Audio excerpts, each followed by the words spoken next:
नमो नमः। Sanskrit world class में आप सभी का स्वागत है। मित्रों, आज का हमारा वीडियो है अनुशासन। हमारा शिक्षा शास्त्री बीएड एंट्रेंस एग्ज़ाम का सिलेबस जो है उसमें हमारा एक विषय है अनुशासन। तो आज हम सभी अनुशासन के विषय में पढ़ेंगे कि अनुशासन होता क्या है और इसमें रहकर हम कैसे चीज़ों को सीखते हैं। अनुशासन नियमों की सीमाओं में काम करना, नियमों की सीमाओं में काम करना ही अनुशासन कहलाता है। ठीक है, आप देख पा रहे होंगे स्क्रीन में कि नियमों की सीमाओं में काम करना अनुशासन कहलाता है। अब अनुशासन शब्द बना कैसे है? तो अनुशासन अंग्रेजी के डिसिप्लिन, जो कि लैटिन भाषा का है, डिस्प्लेनिया से बना हुआ है। डिसिप्लिन हमारा लैटिन भाषा का शब्द है, डिस्प्लेनिया से बना हुआ है। अब एक प्रोफेसर हैं हमारे, वो क्या कहते हैं, उनके अनुसार पढ़ते हैं। प्रोफेसर एडी के अनुसार, प्रोफेसर एडी के अनुसार एक परिभाषा दी जा रही है, उसको हम लोग पढ़ते हैं। आधुनिक संदर्भ में अनुशासन का तात्पर्य है बालक बालिकाओं को प्रजातंत्र के लिए तैयार करना। अनुशासन का उद्देश्य है व्यक्तियों का ज्ञानार्जन, शक्तियों, आदतों, रुचियों तथा आदर्शों के विकास में सहयोग देना, जिससे वह स्वयं का, अपने साथियों का व संपूर्ण समाज के उत्थान हेतु कार्य कर सकें। इसको समझने की अगर हम प्रयास करें तो इसमें यही बताया जा रहा है कि जो हमारा जो अनुशासन है उसका मतलब क्या है कि बालक बालिकाओं को प्रजातंत्र के लिए तैयार करना। प्रजातंत्र के लिए यानी कि खुद जो प्रजाओं का तंत्र है, प्रजाओं का शासन है, उसके लिए तैयार करना। अनुशासन का उद्देश्य क्या है? तो व्यक्तियों का ज्ञानार्जन करना है, यानी व्यक्ति क्या करें?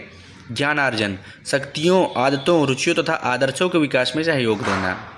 अब सहयोग देना से तात्पर्य ये हो जाएगा कि इसमें बहुत प्रकार का अनुशासन का हमारे जीवन में महत्व होता है, जिससे कि हम क्या करते हैं, अपनी ज्ञानार्जन शक्ति बढ़ा सकते हैं, अनुशासन में रह के शक्तियों को बढ़ा सकते हैं, किसी आदत को अच्छी कर सकते हैं, अपने रुचियों को विकसित कर सकते हैं। तो इसलिए अनुशासन हमारे जीवन में बहुत ही महत्वपूर्ण कार्य करता है।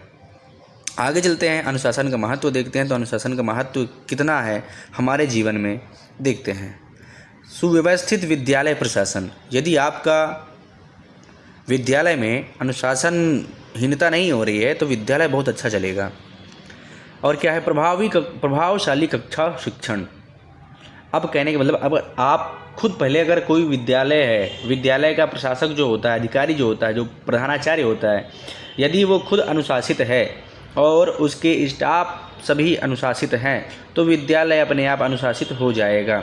तो विद्यालय में सुसंबंधों की स्थापना, सुसंबंधों से तात्पर्य ये है कि आपके विद्यालय में अच्छे प्रकार के संबंध रहें आपस में, एक दूसरे शिक्षक के प्रति, आपस में स्टाफ के प्रति।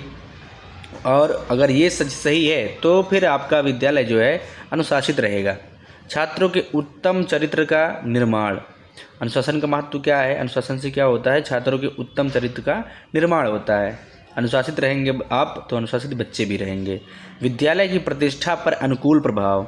यदि आपका विद्यालय अनुशासित है, आपके विद्यालय में बाहर के लोग विजिट करते हैं, देखते हैं, तो आपके विद्यालय का नाम बढ़ेगा, तो वो प्रतिष्ठा के अंतर्गत आएगा। स्वनियंत्रित, जो व्यक्ति अनुशासित होता है वो अपने आप को कंट्रोल में रखता है, खुद को कंट्रोल में करता है। स्वानुशासित क्या है? कि अपने द्वारा अपने आप को अनुशासित करना। ठीक है। समय प्रबंधन भी आता है इसके अंतर्गत, यानी कि आप अनुशासित हैं तो आप अपने आप समय का प्रबंधन कर लेंगे। संतुलित और नियमित दिनचर्या रहेगी, आपकी कर्मठता रहेगी, किसी भी कार्य को करने के लिए आप तत्पर रहेंगे। संगठनशीलता, आप संगठन में भी कार्य करेंगे तब भी आप जो है अगर अनुशासित हैं तो अच्छे से कार्य कर सकेंगे। अनुशासित नहीं हैं तो आप अच्छे से कार्य नहीं कर पाएंगे, चाहे शिक्षक हों, चाहे प्रधानाचार्य हों, चाहे आप विद्यार्थी हैं। तो अनुशासन हमारे जीवन में महत्वपूर्ण भूमिका निभाता है। आगे चलते हैं, आगे क्या है? अब अनुशासन के प्रकार देख लेते हैं। अनुशासन के प्रकार कितने हैं? दमनात्मक, प्रभावात्मक और मुक्तात्मक। 3 प्रकार के अनुशासन हमारे जीवन में होते हैं। अब इन 3 प्रकार के अनुशासन के बारे में हम पढ़ते हैं। ठीक है। दमनात्मक अनुशासन क्या होता है? तो शिक्षक छात्रों के व्यवहार को नियंत्रित करने का सशक्त माध्यम है। दमनात्मक में यदि कोई बच्चा उद्दंडता कर रहा है तो शिक्षक क्या करता है, उसको वहीं पे समाप्त करने का प्रयास करता है। ठीक है, तो ये दमनात्मक हो गया, दमनात्मक अनुशासन। यानी कि जैसे कोई बच्चा क्लास में शरारत किया, किसी छोटे बच्चे को मार दिया, तो हम क्या करेंगे, उसकी पिटाई लगा देंगे। पर वैसे तो अब अलाउ नहीं है, अब मारना अलाउ नहीं है, लेकिन फिर भी क्या करेंगे, टीचर डांटेंगे, उसको समझाएंगे। तो क्या हुआ, दमनात्मक अनुशासन हो गया। जैसे दंड विधि लिखा है, उपदेशात्मक विधि लिखा हुआ है, इसको कैसे समाप्त किया जा सकता है, तो दंड विधि के द्वारा बच्चे को कुछ दंड दे के, उपदेशात्मक विधि द्वारा उसको समझा करके। दमनात्मक अनुशासन ये हो गया। प्रभावात्मक अनुशासन क्या है, तो प्रभावात्मक में क्या होता है, शिक्षक स्वयं अनुशासित रहे, विद्यार्थी स्वयं अनुशासित हो जाएगा। और अनुकरण विधि द्वारा इसमें कि वही है बात है कि यदि आप खुद से अनुशासित हैं, आप खुद विद्यालय में टाइम से पहुंच रहे हैं, आप अपनी क्लास में टाइम से पहुंच रहे हैं, तो बच्चा ज़रूर कोशिश करेगा कि गुरुजी से पहले ही पहुंचे। तो ये हो जाएगा प्रभावात्मक अनुशासन। मुक्तात्मक अनुशासन क्या है, तो छात्रों को मुक्त छोड़ देना चाहिए तथा उस पर किसी प्रकार का अंकुश नहीं लगाना चाहिए। इसमें क्या हो गया, मुक्तात्मक हो गया। पर अगर आप छोड़ देंगे तो इसका दुष्प्रभाव ही पड़ेगा, तो इसमें छात्र स्वयं सीखेगा। तो मुझे तो ये वाला जो मुक्तात्मक है अनुशासन, इसमें थोड़ा डाउट लगता है, क्योंकि बच्चे बच्चे होते हैं, इसमें थोड़ा दृष्टि तो बनाए रखना ही चाहिए। तो ये मेरे पॉइंट ऑफ व्यू से यही है। ठीक है, अनुशासन के प्रकार 3 होते हैं। दमनात्मक आप समझ गए होंगे कि उसमें शिक्षक मुख्य होता है, प्रभावात्मक में शिक्षक का अनुकरण करते हैं, और मुक्तात्मक में क्या होता है कि इसमें छोड़ दिया जाता है। आगे चलते हैं, अनुशासन के सिद्धांत देख लेते हैं। अनुशासन के सिद्धांत, तो अच्छे वातावरण का निर्माण करना, और अनुशासन में माता पिता का सहयोग करना चाहिए। यदि माता पिता जी कुछ कहते हैं तो उसको मानना चाहिए। अनुशासन सहयोग पर आधारित होना चाहिए, और शिक्षक को आत्म अनुशासित होना चाहिए। पहले खुद अनुशासित रहें, उसके बाद बच्चों को अनुशासित होने के लिए प्रेरित करें। अनुशासन सुधारात्मक होना चाहिए। कहने का मतलब यह है कि उसमें सुधार करते रहना चाहिए बच्चों में। अनुशासन एक साधन के रूप में होना चाहिए, एक साधन के रूप में होना चाहिए। न्याय की निश्चितता, यानी कि इसमें अनुशासन में भी न्याय मिलना चाहिए। कहने का तात्पर्य ये है। अनुशासन प्रेम पर आधारित होना चाहिए। लेकिन क्या होता है कि क्लास में कोई बच्चा शोर करता है तो कोई प्रेम नहीं करता है, सब डांटते हैं। अनुशासन सकारात्मक होना चाहिए। शैक्षिक उद्देश्यों का ध्यान भी इसमें रखना चाहिए अनुशासन में। पता लगा इतना अनुशासित कर दिए हैं, इधर से उधर मत जाओ, और पता लगा डांटने में पूरा टाइम निकल गया और समझाने में ही टाइम निकल गया, बच्चे को आपने पढ़ाया ही नहीं। तो शैक्षिक उद्देश्यों का भी ध्यान रखना चाहिए अनुशासित में भी। इसके बाद क्या है, अनुशासनहीनता। बात करते हैं अनुशासनहीनता की। तो अनुशासन का अर्थ है कि छात्र विद्यालय के नियमों में आस्था रखते हैं, विद्यालय में और विद्यालय के बाहर उन नियमों का पालन करते हैं और अपने अन्य आचरण पर नियंत्रण रखते हैं। किंतु जब छात्र इन नियमों, व्यवहारों और नियंत्रणों के विरुद्ध कार्य करता है तो कहा जाता है कि छात्र अनुशासनहीन है। कहने का मतलब ये है, जो एक नियम बनता है आपके विद्यालय का या आपकी दिनचर्या का, यदि आप उसको पूर्ण तरीके से अपने अंदर घटित नहीं करते हैं तो आपको बोला जाएगा कि आप अनुशासनहीन विद्यार्थी हैं। ठीक है, अब अनुशासनहीनता के प्रकार अगर देखें तो इसमें भी 2 प्रकार आते हैं। अनुशासनहीनता में 2 प्रकार आते हैं।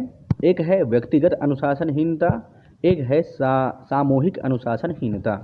अब नाम से ही आपको स्पष्ट हो गया होगा कि व्यक्तिगत अनुशासनहीनता में क्या होगा, व्यक्ति स्वयं मतलब व्यक्तिगत उसका संबंध रहेगा अनुशासन से। तो इसमें क्या हो जाएगा, चोरी करना। कोई व्यक्ति है चोरी कर रहा है तो ये व्यक्तिगत अनुशासनहीनता कर रहा है। आपस में लड़ना, कक्षा में देर से आना, विद्यालय से भाग जाना, गृह कार्य न करना, शिक्षकों से दुर्व्यवहार करना इत्यादि, ये व्यक्तिगत किसी छात्र के व्यक्तिगत अनुशासनहीनता वाले ये कर्म हो सकते हैं। अब सामूहिक अनुशासनहीनता में क्या है, हड़ताल। किसी प्रकार की कोई आप हड़ताल कर रहे हैं, ठीक है, हड़ताल कर दिए, सामूहिक तोड़ फोड़ कर दिए, जब दंगा इत्यादि होते हैं, प्रदर्शन करना, राजनीतिक समस्याएं पैदा करना, सामूहिक लड़ाई, ये सब क्या है, ये समूह में किए जाते हैं। समूह में अनुशासनहीनता की जाती है। व्यक्तिगत में उसमें क्या होता है, व्यक्ति अकेला संबंधित होता है, पर समूह में पूरा समूह संबंधित होता है। अब अनुशासनहीनता के कारण देख लेते हैं। पहला तो पारिवारिक कारण हो जाएगा। परिवार भी अनुशासनहीनता का कारण बनता है। आपके परिवार में ज़्यादा संख्या है ना, तो आप कितने को मैनेज करोगे। और फिर यदि आपके स्कूल के विद्यालय के कक्षा कक्ष में बहुत ज़्यादा संख्या है तब भी अनुशासनहीनता का कारण हो जाएगा। माता पिता का रूखा व्यवहार होना चाहिए, यहाँ पे सूखा व्यवहार या रूखा व्यवहार होना चाहिए था। माता पिता का रूखा व्यवहार यानी माता पिता अपने बच्चे के प्रति अच्छा व्यवहार नहीं रखते हैं तब भी अनुशासनहीनता हो जाएगा। पारिवारिक कलह, पता लगा आपके परिवार में लड़ाई डेली चल रही हैं तो इससे क्या होगा, अनुशासनहीनता का कारण है ये। बड़े परिवार, जैसे मैंने कहा ना, संख्या ज़्यादा हो गई परिवार में, माता पिता का पक्षपातपूर्ण व्यवहार, पता लगा छोटे बच्चे को बहुत प्यार कर रहे हैं, बड़े वाले को कर ही नहीं रहे हैं, तो ये क्या है, अनुशासनहीनता के कारण बनेंगे। अत्यंत कठोर नियंत्रण या अत्यंत लाड प्यार, वही बात है कि किसी को ज़्यादा प्यार कर दो और या तो किसी के ऊपर अंकुश एकदम लगा दो, कोई काम ही नहीं करने दो, तो ये क्या है, अनुशासनहीनता के कारण बनते हैं। इसके बाद आगे चलते हैं, माता पिता का दोनों का अपनी गतिविधियों में अत्यधिक व्यस्त रहना, ये मोस्ट इम्पॉर्टेंट है। कहने का मतलब ये होता है यदि आपके पेरेंट्स, माता पिता दोनों जॉब करने वाले हैं, आप पे दृष्टि रखने वाला कोई नहीं है, नज़र रखने वाला कोई नहीं है, तो आप अनुशासनहीन हो जाएंगे। आप टाइम से ना तो कार्य करेंगे कोई आप अपने स्कूल का, और ना ही आप किसी दिनचर्या का पालन करेंगे। तो इसलिए कोई ना कोई अगर दृष्टि रखने वाला है तो आप अनुशासित रहेंगे। आगे चलते हैं, विद्यालयी कारण क्या क्या हो सकते हैं अनुशासनहीनता के। ये तो पारिवारिक कारण हो गए थे, है ना, अनुशासनहीनता के। अब हम बात करते हैं विद्यालयी कारण के। विद्यालय में कैसे अनुशासनहीनता हो सकती है। पहला पॉइंट है विद्यालय का अव्यवस्थित प्रबंध तथा संचालन। अब जो संचालित कर रहा है विद्यालय को, जो चला रहा है, जैसे प्रधानाचार्य, वहाँ पे व्यवस्थाएं सही ना हो, उसका प्रबंधन जो कमेटी होता है वो सही ना हो, तो विद्यालय सही से नहीं चलेगा। ये विद्यालय कारण, फिर इसमें कोई ना कोई अनुशासनहीनता आ जाएगी। शिक्षकों में नेतृत्व के गुण का अभाव, अगर शिक्षक में नेतृत्व का गुण का नहीं अभाव है तो भी विद्यालय में क्या हो जाएगा, अनुशासनहीनता हो जाएगी। शिक्षकों में गुटबंदी, अब ये हर विद्यालय में होता है कि शिक्षक जो है गुटों में बटे होते हैं, चाहे 2 गुट हो चाहे 3 गुट हो, वो गुट में बने रहते हैं, तो एक गुट दूसरे गुट की हमेशा बुराई करता है। दोषपूर्ण और मनोवैज्ञानिक शिक्षण विधियाँ, अब ऐसे शिक्षण विधियों का आप प्रयोग करेंगे कक्ष में तो दोषपूर्ण जो हों और मनोवैज्ञानिक रूप से क्या हों, जो सही ना हो, तब भी क्या हो जाएगा, कारण बन जाएगा अनुशासनहीनता का। शिक्षकों का छात्रों के प्रति उपेक्षापूर्ण तथा तानाशाही का व्यवहार, अब शिक्षक क्या करे, छात्रों की बात को सुने ही ना, और जो बोले कि मैं जो बोलूँ वही सही है, बाकी सब गलत है, तो इसमें भी क्या हो जाएगा, बच्चे क्या है उसके प्रति नकारात्मक सोच रखेंगे और फिर कोई ना कोई वो गलती करेंगे, अनुशासनहीनता करना स्टार्ट कर देंगे। व्यक्तिगत ट्यूशनों पर बल, अब क्या होता है कि शिक्षक जो है इसमें क्या करते हैं, वो अपने ट्यूशन के लिए पढ़ाते हैं, पर सारे नहीं होते हैं, पर कुछ होते हैं, तो इसमें भी अनुशासनहीनता होता है, क्योंकि बच्चे भी क्या करते हैं, फिर बाद में ट्यूशन पर ही निर्भर हो जाते हैं, तो क्लास में वो सही से पढ़ते नहीं हैं। कक्षा में छात्रों की अधिक संख्या, ये भी कारण है, विद्यालयी कारण में आ जाएगा। तो ये थे हमारे विद्यालयी कारण। शैक्षिक कारण क्या क्या हो सकते हैं ये देखते हैं। शैक्षिक कारण में हमारा पहला आ रहा है शिक्षकों का शिक्षण कार्य में रुचि न लेना। यदि शिक्षक कोई पढ़ाने आ रहा है कोई विषय वस्तु और वो अपने शिक्षण कार्य में रुचि नहीं ले रहा है, तब भी अनुशासनहीनता हो जाएगी। बच्चे ध्यान से सुनेंगे नहीं, उसको पढ़ेंगे नहीं। पाठ्य विषय का समुचित ज्ञान ना होना, आप जो विषय पढ़ाने आए हैं उसको उनको खुद ही नहीं पता है तो कैसे पढ़ा पाएंगे। फिर बच्चे समझ जाएंगे कि टीचर में क्षमता ही नहीं है पढ़ाने की, तो वो गोल मटोल करेंगे और मजाक करेंगे। शिक्षकों का छात्रों के साथ हंसी मजाक करना, ये भी आपको शैक्षिककरण में बाधा डालेगा। अगर आप ज़्यादा क्लोज हो गए छात्रों के, अपनी बातें भी शेयर करेंगे, तो वो क्लास में आपको पढ़ाने नहीं देंगे। इसलिए छात्रों के साथ हंसी मजाक बिल्कुल नहीं करना चाहिए। पक्षपातपूर्ण व्यवहार, आप किसी छात्र को मार रहे हैं, किसी छात्र को नहीं मार रहे हैं, तो इसमें पक्षपात करेंगे तब भी अनुशासनहीनता हो जाएगी। विद्यालय में उचित फर्नीचर तथा अन्य सुविधाओं का अभाव, पता लगा आपके क्लास में संख्या है 40 और हमारे पास बैठने के लिए सीट कितनी है, 10 ही है, तो एक में 4 कैसे बैठाओगे, समस्याएं होंगी, तो इससे क्या होंगे, असुविधा होगी। तो इसलिए भी शैक्षिक कारण में हमारे आ जाएगा अनुशासनहीनता में। अधिकारियों द्वारा समस्याओं पर ध्यान न देना, अब आपके विद्यालय में कोई समस्या है, अब उस पर प्रधानाचार्य ध्यान ही नहीं दे रहे हैं, तो इससे भी अनुशासनहीनता होगी। परीक्षा पर अत्यधिक बल, परीक्षा पर आप बहुत ज़्यादा बल दे रहे हो, पढ़ा नहीं रहे हो, पर परीक्षा लेना है, यही कर रहे हो, तो इससे भी क्या होगी, समस्याएं होंगी, अनुशासनहीनता होगी। इसके बाद बात करते हैं सामाजिक कारण। सामाजिक कारण क्या क्या हो सकते हैं, भ्रष्टाचार, पहला पहला कारण क्या है? भ्रष्टाचार। ठीक है। उसके बाद है दूषित वातावरण। क्या है? दूषित वातावरण। भ्रष्टाचार में क्या हो गया? भ्रष्टाचार बहुत ज़्यादा व्याप्त हो जाएगा, तब भी कोई ना कोई कारण हो जाएगा अनुशासनहीनता का।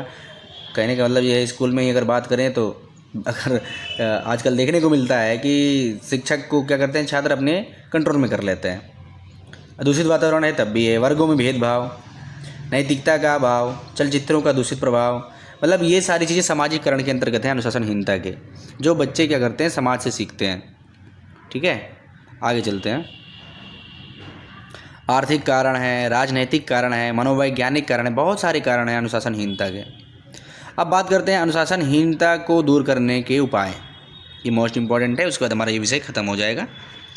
शिक्षक तथा छात्रों के बीच मित्रवत व्यवहार। यदि शिक्षक और छात्र मित्रवत हैं, छात्र सारी बातें शिक्षक को बता रहा है, तब क्या होगा? वातावरण अच्छा बना रहेगा, अनुशासनहीनता नहीं होगी।